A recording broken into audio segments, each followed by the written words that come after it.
Thank you so much for joining us for another edition of All Angles. I'm Dion Jackson Miller, and as always, a very special welcome to our viewers on onespotmedia.com. Now, a little later on in the program, Jamaica's first ever Commissioner of INDICOM, the Independent Commissioner of Investigators, Terence Williams, is about to demit office. So he'll be joining me here in studio to talk about the agency and some of the very topical issues involving it. But first, a ruling in the Supreme Court today freeing 5 men who had been detained under the state of emergency and saying that the basis for their detention was unconstitutional. So what really happened? What did the court say? What does it mean? I'm joined now by 2 of the attorneys who argued in court, Isaac Buchanan as well as John Clark. Thank you both so much for joining us. We appreciate it.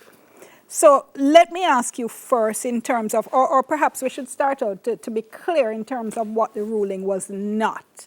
So this is, John Clark, let me ask you first. So this is not a ruling that said the Emergency Powers Act, the Emergency Powers Regulation are struck down as unconstitutional. That is not what this is. No, it's not what this ruling is. This ruling was simply a application, so persons who are detained and would indicate that they are of the view that they're unlawfully in custody have a right under our legal system to appeal to a judge for their detention to be reviewed, and if a judge agrees with them, the judge has a power to order their release.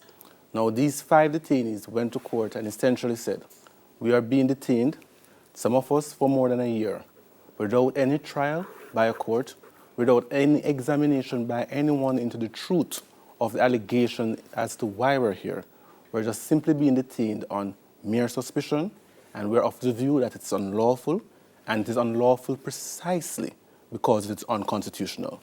Now, that was the argument that we made in court today, and we relied on no less than 20 authorities to support 20 that. Yes, cases. Support that point. Yes, cases from Jamaica, cases from India, cases from St. Christopher, Nevis, and Anguilla, as it then was known.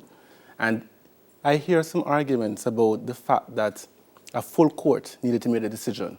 But in at least 2 of those cases, the original decision was made by a single judge, and it was upheld on appeal by the Court of Appeal, and ultimately the Privy Council, when reviewing that decision, did not see anything wrong with the decision being made by a single judge.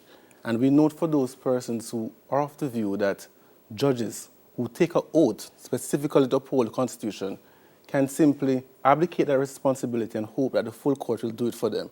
That what we were seeking to do was not ask for the relevant regulations to be struck down. What we're in fact asking for was whether or not the men's detention were lawful, and if not, whether or not they should be released. Okay, so you went to the court and said, these 5 men who have been detained, we believe that the law, the Emergency Powers Act and the Emergency Powers Regulation, which authorized or which formed the basis of their detention and which allowed the minister to sign a detention order, yes, detaining them indefinitely until the state of emergency ends, that we believe that's unconstitutional, and the judge agreed. Yes. Given, I said, Buchanan, that we're talking about 5 men, 5 cases, in this particular situation, is it a significant ruling? It is most significant because at a time when the state of emergency is extended and you don't know if it's going to be extended, and these men collectively have spent more than 5 years detained and have not committed a crime. So why it is significant is because it gives the Prime Minister, who is also a creature of the Constitution, the opportunity to respect the Charter, give effect to the rights, and take the necessary advice to correct it, to prevent a clogging of the court. When you say collectively 5 years they've spent in detention, though, that kind of confuses people. So tell me exactly how long they spent. Right. So, you want to take that, Mr. Clark? Yes, I would. Okay. So what we have is that in each case, one was detained starting the 26th of January 2020. The other person was detained from the 26th of July 2019. And it is important just for the listeners that we give a background as to how these persons were detained. So one man was detained from the 26th of January 2020, and the police said we need some time to investigate. And from the 26th of January to now, they have been investigating. and they have not been able to find anything to either charge him, to commit him for trial, or to have him convicted. And they're still investigating. Another man was detained from the 26th of July 2019, and his detention is particularly unique. The court said, sir, you're entitled to bail after hearing a contested bail hearing. And the same police officer who was at the bail hearing and who didn't oppose bail just simply went for him, arrested him under the SOE, and he's still detained under the SOE. And it's important for listeners to know that since the 26th of July 2019, he's still there. And the tribunal, which is established by the regulation, has no jurisdiction to try the matter. So they're not determining whether or not the allegations are true or false.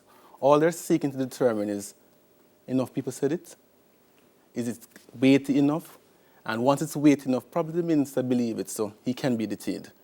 But that was the argument, essentially, that we placed before the court in asking the court if in a free and democratic Jamaica that can be tolerated, and whether or not, pursuant to the Constitution, even if we had a state of emergency and a state of emergency is valid, whether or not that type of measure is reasonably justifiable for dealing with the situation that exists during the emergency. Because, to be clear, the detention order allows the minister to say, detain this person, detain John Clark, detain Isaac Buchanan, and as we've seen, the states of emergency have been extended and extended and extended, and as long as they're extended, the person can be detained. And continues to be detained. Because all of these men were detained from the 26th of July 2019, and in many cases you have had at least 4 or 5 extensions, and once it's extended, the detention is extended. So they're detained indefinitely until God knows whenever the minister decides that they can be released. And we're saying that in our constitutional framework,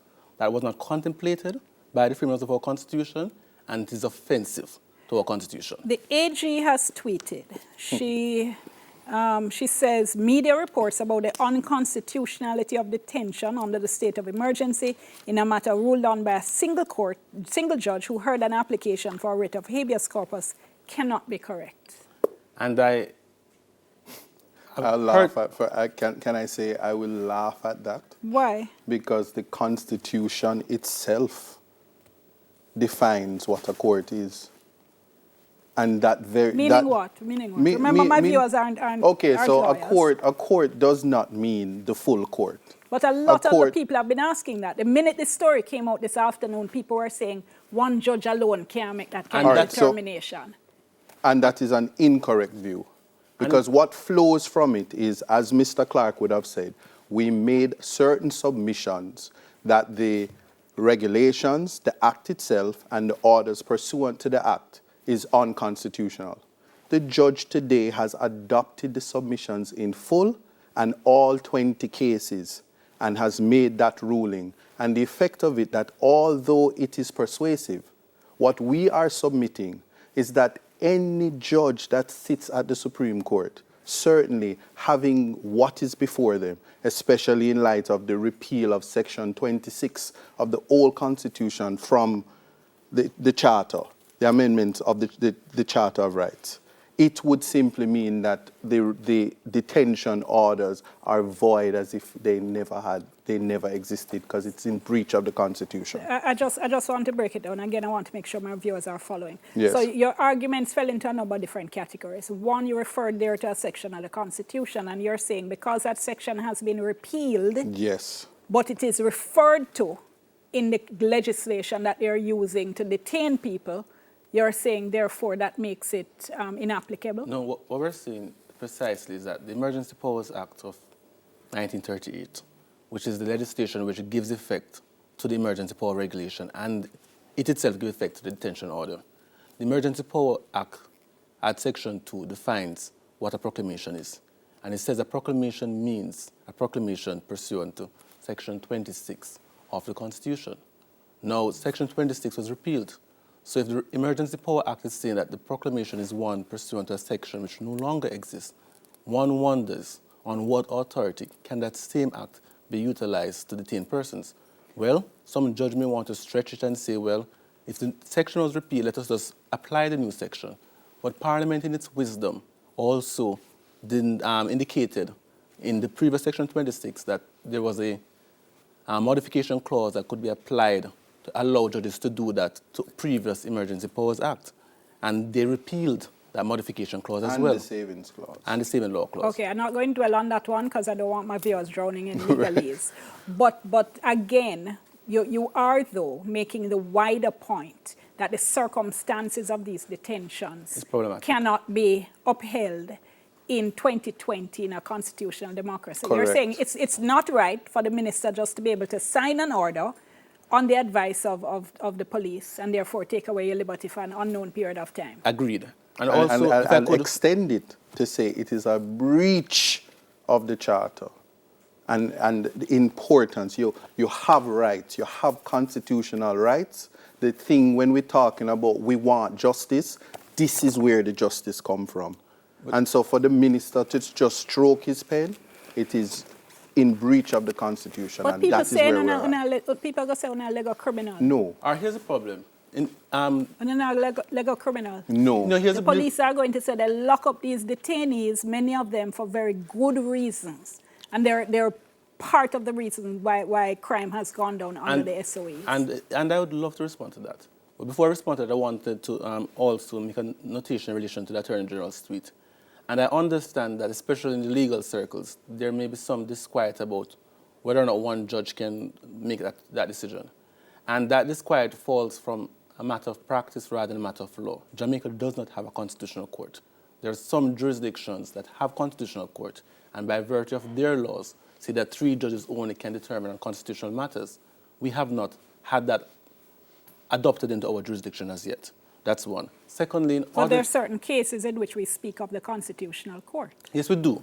And in those cases, especially cases brought pursuant to Section 19 of the Constitution, then ordinarily the full court will make a determination as to whether or not the act should be struck down, and that was not what we're seeking in this case. We didn't ask for the act to be struck down. We didn't ask for the regulation to be struck down. We simply asked for these 5 detainees to have their matter determined pursuant to Section 20, subsection 5 of the Constitution. All right. I'm just about at the break. When I come back, I want to talk a little bit about the implications of this ruling. So, okay, the court has said, bring these 5 men to court, have them released on Monday, but what about all the others who are in detention? How does this apply to them, and what does this mean going forward? Stay tuned. Soon come.